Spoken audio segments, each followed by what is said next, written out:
नमस्कार विद्यार्थी मित्रांनो, माझ्या YouTube चॅनलमध्ये मी तुमचं सहर्ष स्वागत करीत आहे. तर तुमच्यासाठी एका महत्त्वपूर्ण विषयावरती व्हिडिओ घेऊन आलो आहे. तो म्हणजे पोलीस भरतीची जाहिरात जी आर जो आलेला आताच एवढ्या दिवसात आलेला आहे.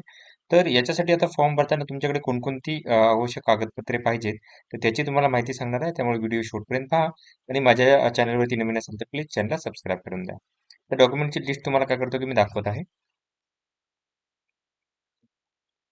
बघा डॉक्युमेंटमध्ये तुम्हाला लागणार आहे डोमिसाईल सर्टिफिकेट किंवा रहिवासी प्रमाणपत्र म्हणतात याला. ही तुम्हाला लागणार आहे. त्याच्यानंतर ना तुम्हाला नावाच्या पुराव्यासाठी बघा, ते 10वीचं सर्टिफिकेटवर जे नाव असतं तेच तुम्हाला सर्टिफिकेट म्हणजे मार्कशीटवर जे नाव असेल, तर तेच तुम्हाला काय करायला लागेल की पुढे वापरायला लागेल. त्याच्यानंतर ना तेच तुम्हाला लागतं नावाच्यासाठी.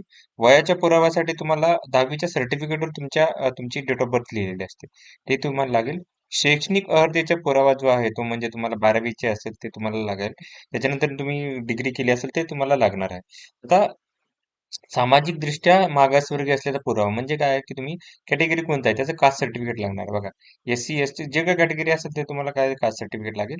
त्याच्यानंतर ना सामाजिक आणि शैक्षणिकदृष्ट्या मागासवर्गीय आरक्षणाचा पुरावा. SC BC विद्यार्थी आहेत त्यांना त्याचा पुरावा लागणार आहे, त्याचं सर्टिफिकेट लागणार आहे. त्याच्यानंतर ना EWS असतील तुम्ही आता जे जे विद्यार्थी ज्या ह्याच्यातून करणार आहेत त्यासाठी सांगत आहे मी. SC BC असेल तुम्हाला SC BCचा त्याच्यानंतर ना EWS असेल तर EWS, OBC असेल तर OBC. तर त्यामुळे लक्षात ठेवायचं आहे. त्याच्यानंतर ना नॉन क्रिमिनल सर्टिफिकेट आता नॉन क्रिमिनल सर्टिफिकेट कोणाला लागतं बघा. SC ST आणि जनरलचे विद्यार्थी सोडून सगळ्या विद्यार्थ्यांना काय केलं की नॉन क्रिमिनल व्हॅलिड लागतं. लक्षात घ्या व्हॅलिड नॉन क्रिमिनल सर्टिफिकेट लागेल. ज्यांचं आता सर्टिफिकेट कसं भेटतं मार्च टू मार्च भेटत असतं, 3 वर्षासाठी भेटतं. तुम्ही लक्षात घ्या जर तुम्ही आता जे तारीख बघून घ्या त्याची कितीपर्यंत व्हॅलिड आहे तिथे लिहिलेलं असतं की हे प्रमाणपत्र या तारखेपर्यंत व्हॅलिड आहे. तुम्हाला ते प्रमाणपत्र लागणार आहे. ठीक आहे. त्याच्यानंतर फोटो साईन तर या तर गोष्टी लागतील. त्याच्यानंतर ना तुम्ही जर माजी सैनिकासाठी फॉर्म भरता असेल, माजी सैनिक खेळाडू असेल आता हे पॅरलल रिझर्वेशनसाठी सांगत आहे. माजी सैनिकाचे खेळाडूसाठी खेळाडू, अनाथसाठी अनाथ,